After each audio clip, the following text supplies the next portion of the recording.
Hey, I'm Lorelei, registered dietitian nutritionist. Welcome to my kitchen.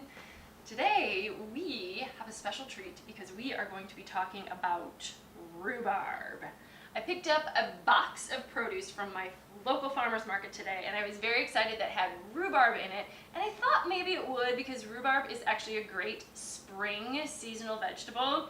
This box didn't have a ton of variety, which is maybe to be expected this early in the season, but it had a bunch of strawberries and it had a bunch of asparagus and a bunch of spring green onions and rhubarb. So we're going to talk about it, and then I'm going to make a rhubarb pie because that's what you do when you have rhubarb. And hey, Joe heard pie. I'm thinking that's what brought you running. It doesn't look like pie. Well, no, it has to still be made. Okay. We're going to have rhubarb pie. Oh, good. I like rhubarb pie. Are you a fan of rhubarb? I am, actually, yeah. You want to try some? It needs to be cooked, Raw for rhubarb. sure. I feel like you have to taste raw rhubarb at least once in your life. No! It's actually pretty good. You could put it on a salad. This is an interesting start to a video. Usually rhubarb gets eaten in a sweet way, but there's no reason you can't use it in a savory way. It's just very tart. If you say so. I've never heard of it being used in a savory way. No, thank you. It's poison, the roots and the leaves. No, the stems are the only stems, part you can yes. eat. The leaves are actually poisonous. They might look like greens if you grow rhubarb in your backyard, but they have a lot of oxalic acid in them. And all greens actually have some of that in there, but rhubarb leaves have a lot, so they're poisonous. But this part is good. And guess what the rhubarb stalks have in them? That something else that you really, really love has in it. Anthocyanin is the red color. No. What? Beets!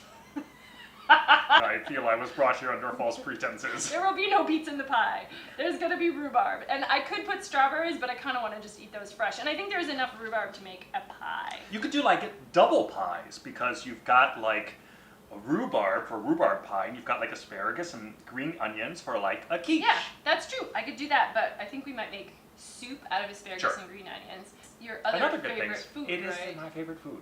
I always get nervous about making things on this channel that involve sugar because it's Why? It's a dessert, it's not healthy. But here's the deal. Not everything we eat should be healthy. Okay, Okay, go ahead. I want to hear Joe's point of view on this. I would say just let me reinforce that for this one, that I'm the dietitian. sweets are sometimes healthy, and it's mainly about moderation, I feel, with these things. Isn't that, if you had to give two guiding lights to nutrition, it's varied diet, moderation. All right, so Joe gets a degree as well. Yes, Actually, thank you. He's been listening to what I'm saying, and that's exactly what I was going to say, is moderation. So although sometimes I get nervous about posting desserts because I want to say this is how we can eat healthfully, incorporating desserts in your diet is also part of healthy And you're really eating. good at incorporating the stuff we have on hand, too. Yeah, I did another video on how to make pie crust, so the crust is chilling in the fridge, and Joe is going to roll it out and finish up the pie for us. No, I was going to say that you do have to be careful because there is a rhubarb monster that, it's a fable. I mean, you've heard of the abominable snowman. This is the probable rhubarb person. I thought you said it was a monster. Well, First you said it's a person. monster. Now it's a monster. People can be monsters. Yeah, okay. And rhubarb can draw them in. So, defend yourself, make your pie, and be ready. It's disgusting. Good luck! I'm out! So the formula for fruit pies are actually pretty similar regardless of what kind of fruit you're using. Rhubarb, I don't even know if this is classified as a fruit or vegetable. It's not really very sweet, but we're going to use it like a fruit in a fruit pie. But because it's not sweet, we probably do need to use more sugar with this ingredient than we would with something like apples or peaches.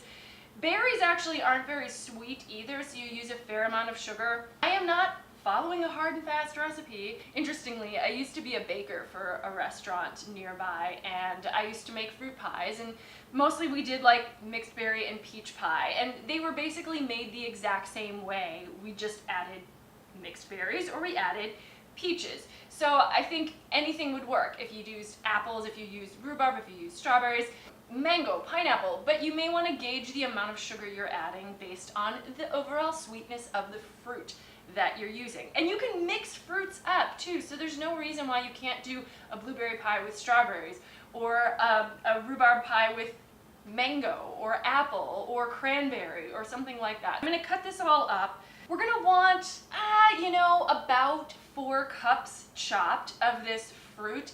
But again, it's probably not going to be exact, and different recipes will say different amounts. It depends on what size of pie plate.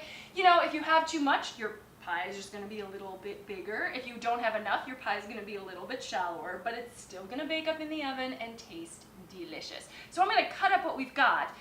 If I only had a few stalks of rhubarb and I felt like, okay, well there's only 2 cups here, that probably isn't enough, so then I would supplement it with another fruit.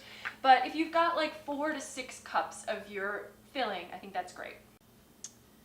Yeah, I may need to bulk this up with some strawberries. Farmer's market strawberries are the best kind of strawberries. They're so good. Fresh, in season, not transported halfway across the country.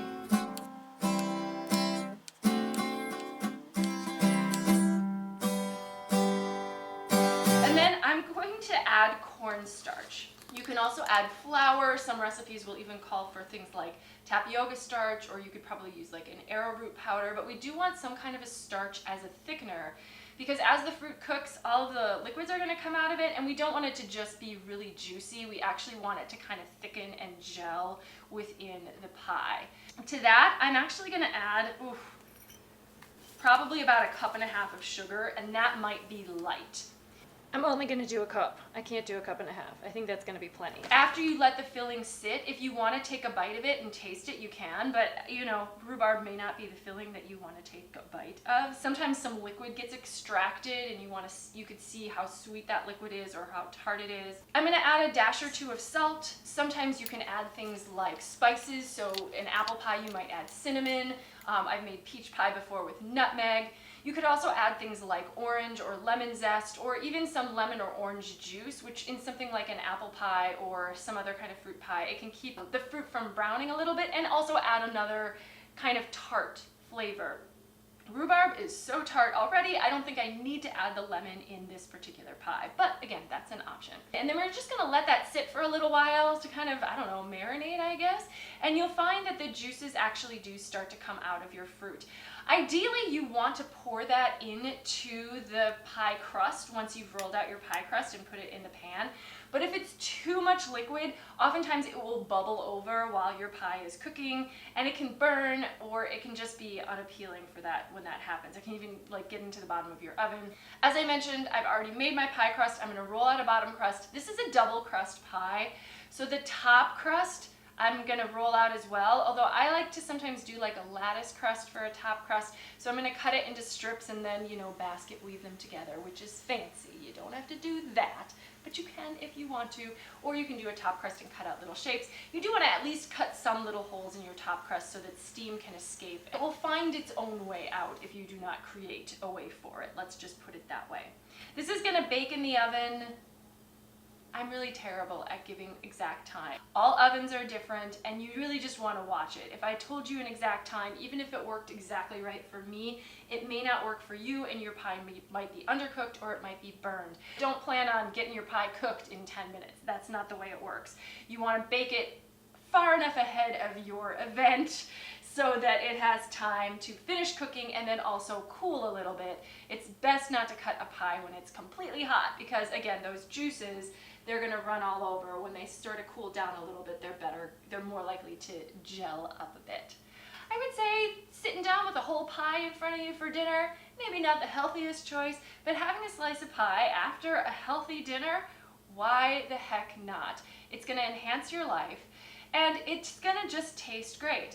The other thing is that if you are making your own pie, for example, there are not that many ingredients in this, and they are mostly whole food ingredients. There's not a lot of preservatives or other weird ingredients. I actually used whole wheat flour in the crust because that's what I had around. I'm using fresh rhubarb, and then sugar. Yeah, so we don't want to have a ton of sugar in our lives, but a little bit added to other ingredients to enhance them is acceptable every once in a while. And we really do need to cut ourselves some slack when it comes to enjoying things that we really like as far as foods go. If the majority of the time we are eating well, then those extra times where we eat something that maybe in and of itself isn't that healthy, that should be fun. You should not feel guilty about doing that. Okay, the pie is done. So I ended up having to use some strawberries because I really only had about 3 cups of rhubarb. I cooked it in a 400-degree oven for maybe about 45 minutes. You just want to make sure it's bubbling and that the crust on top is brown. And now we've let it cool, so maybe time for me to eat it before Joe notices we have pie. I see we have pie. Your scheme has failed. I guess I'll have to give you some. I need a lot. I'll just Now, take some. Did you eat your vegetable soup? Yes, I did. Okay. It was good. So, I It was good. I used green onion and garlic and asparagus and parsley and just some broth, so it was really, really basic. So, anyways, we did a little vegetable soup and had some dinner, and so now the pie. You want to cut it? Sure. Okay. Joe eats rhubarb pie. It's so fine. Oh, hey, I mentioned that I have a video on how to make pie crust on my channel already, and you should check that out. But I did a trick with It's this. fancy. I used butter, but the butter was frozen, and it's also a hot day. So one trick is you can actually grate the frozen butter Wow. with a cheese grater, and then you Okay. can mix it in with the flour that way, so it ends up in little bits, and it helps it to be That's flaky. a tip and a trick. Cut as big of a piece Do as I- you want. Do you want to use this to cut it, or is there a better I don't utensil? know, maybe there's a knife. Okay, that might be. Cut with a knife, scoop Perhaps. with the flipper. Yeah, sure. It's Oh, pretty liquidy. liquidy. I used about a 1/4 cup of cornstarch, but it might be kind of juicy anyway, so maybe this is a bad recipe. It's still gonna taste good. Fruit is juicy.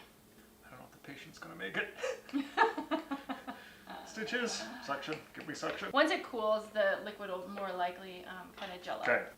This is a 2-person operation, obviously. Not doing a very good job of getting it out of the pan. This pan has sides, yeah. Okay.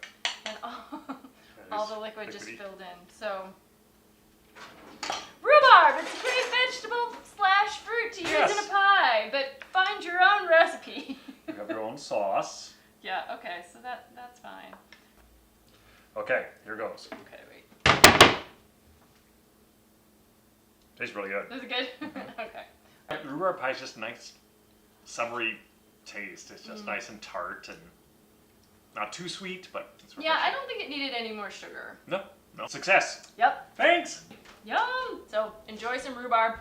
Oh, another thing rhubarb has, because I always have to throw in the nutrition. This is more than just a cooking channel. I tell you the nutrition. Rhubarb is also a good source of vitamin K. So there you have it. The end.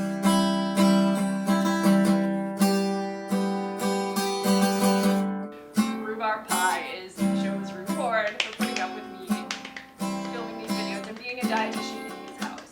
Oh, good. Yeah. No. I'm not it's really secretive. briefed on the No. producing aspects of this show. I just try to live in the house where it's happening. He manages. I do. Yeah. Things And- like pie really help. You're reaping the benefits of all of the money that I'm making from YouTube thus far.